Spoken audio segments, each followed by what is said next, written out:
નમસ્કાર.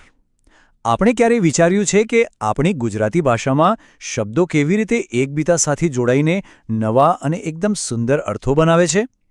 આજે આપણે ગુજરાતી વ્યાકરણના આવા જ એક જ જાદુઈ હિસ્સા એટલે કે સંધિ વિશે જાણવા જઈ રહ્યા છીએ. તો ચાલો શબ્દોના આ જાદુને સમજવાની સફર શરૂ કરીએ. તો આજની આપણી આ સફરમાં આપણે શું શું જોવાના છીએ? જુઓ, સૌથી પહેલાં આપણે શબ્દોના જાદુને સમજીશું.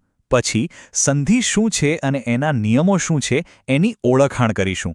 એ પછી આપણે સ્વર સંધિમાં ઊંડા ઉતરીશું, કેટલાક મજાના ઉદાહરણો જોઈશું અને છેલ્લે થોડું ગૃહકાર્ય પણ હશે પ્રેક્ટિસ માટે. ચાલો તો આપણી શરૂઆત એક બહુ જ રસપ્રદ સવાલથી કરીએ. ભાષામાં છે ને ક્યારેક એવા જોડાણ જોવા મળે જે આપણને વિચારતા કરી મૂકે. ચાલો એવો જ એક શબ્દ કોયડો જોઈએ. અહીં જુઓ, બે શબ્દો છે, સૂર્ય અને ઉદય. હવે આ બંનેને જોડીએ તો એક અર્થપૂર્ણ શબ્દ કયો બને? જવાબ છે સૂર્યોદય. પણ એક મિનિટ, આ ઓનો ધ્વનિ ક્યાંથી આવ્યો? સૂર્ય ઉદય એમ સીધું કેમ નહીં? આની પાછળ એક ખાસ નિયમ છુપાયેલો છે. તો પેલો ઓ ક્યાંથી આવ્યો? એ રહસ્યનો જવાબ છે સંધિ. ચાલો હવે બરાબર સમજીએ કે આ સંધિ છે શું અને કામ કેવી રીતે કરે છે. તો અહીં એ સમજવું બહુ જરૂરી છે કે સંધિ એટલે ખાલી બે શબ્દોને ભેગા કરી દેવા એવું નથી. ના, અહીંયા તો ખરો ખેલ ધ્વનિઓનો છે. પહેલા શબ્દનો છેલ્લો ધ્વનિ અને બીજા શબ્દનો પહેલો ધ્વનિ, આ બંને જ્યારે મળે છે ત્યારે એક નવો જ ધ્વનિ બને છે. આ ફેરફારને જ સંધિ કહેવાય. સંધિના આમ તો મુખ્ય 3 પ્રકારો છે: સ્વર સંધિ, વ્યંજન સંધિ અને વિસર્ગ સંધિ.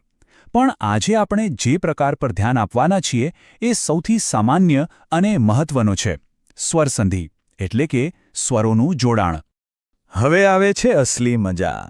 આપણે સ્વર સંધિના એ મુખ્ય નિયમો શીખીશું જે પેલા સૂર્યોદય જેવા શબ્દો પાછળનું આખું રહસ્ય ખોલી નાખશે. તૈયાર છો ને? તો સ્વર સંધિનો પહેલો નિયમ બહુ જ સરળ છે. જ્યારે અ કે આ ધ્વનિ કોઈ ઈ કે ઈ ધ્વનિ સાથે જોડાય ત્યારે એ બંને મળીને એક નવો જ ધ્વનિ બનાવે છે અને એ છે એ. ચાલો આનું ઉદાહરણ જોઈએ. અહીં જુઓ, દેવ શબ્દનો છેલ્લો ધ્વનિ છે અ અને ઇન્દ્ર શબ્દનો પહેલો ધ્વનિ છે ઈ. આપણા નિયમ પ્રમાણે અ અને ઈ મળીને એ બને, એટલે જ દેવ અને ઇન્દ્ર મળીને બન્યું દેવેન્દ્ર. મજા આવીને? બરાબર એ જ રીતે ગણનો અ અને ઈશનો ઈ મળીને ગણેશ બને છે. અને હવે આવે છે બીજો નિયમ. અને આ એ જ નિયમ છે જે આપણા શરૂઆતના સૂર્યોદયવાળા કોયડાને ઉકેલશે. નિયમ એવો છે કે જ્યારે અ કે આ ધ્વનિ કોઈ ઉ કે ઉ ધ્વનિ સાથે જોડાય ત્યારે તે બંને મળીને ઓ ધ્વનિ બનાવે છે. તો હવે બરાબર સમજાઈ ગયું હશે.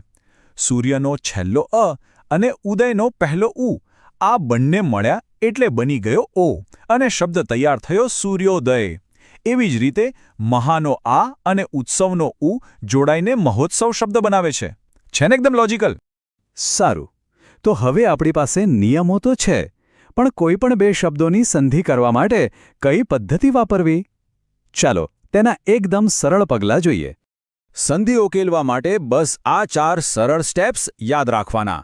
પહેલું, પહેલા શબ્દનો છેલ્લો સ્વર ઓળખો. બીજું, બીજા શબ્દનો પહેલો સ્વર ઓળખો. ત્રીજું, એ બે સ્વરોને બંધ બેસતો સંધિનો કયો નિયમ છે એ લાગુ કરો. અને ચોથું, બંનેને જોડીને નવો શબ્દ બનાવી દો. બસ આટલું જ. આ નવા જ્ઞાન સાથે હવે થોડી પ્રેક્ટિસ કરવાનો સમય છે. ચાલો કેટલાક કોયડા ઉકેલીને આ નિયમોને પાકા કરીએ. અહીં અભ્યાસ માટે કેટલાક શબ્દો આપેલા છે. હવે થોડી વાર માટે અહીંયા જ અટકી જાઓ અને આ શબ્દોની સંધિ કરવાનો પ્રયત્ન કરો. જુઓ તો ખરા કેટલા સાચા પડે છે. આનાથી તમારી સમજ એકદમ પાકી થઈ જશે. એક વાત હંમેશા યાદ રાખજો, વ્યાકરણના નિયમો કોઈ બંધન નથી, પરંતુ એ તો ભાષાની સુંદરતાને નિખારવાના સાધનો છે. હવે જ્યારે સંધિનો આ જાદુ સમજાઈ ગયો છે ત્યારે વિચારો કે હવે કેવા નવા શબ્દોનું નિર્માણ થશે.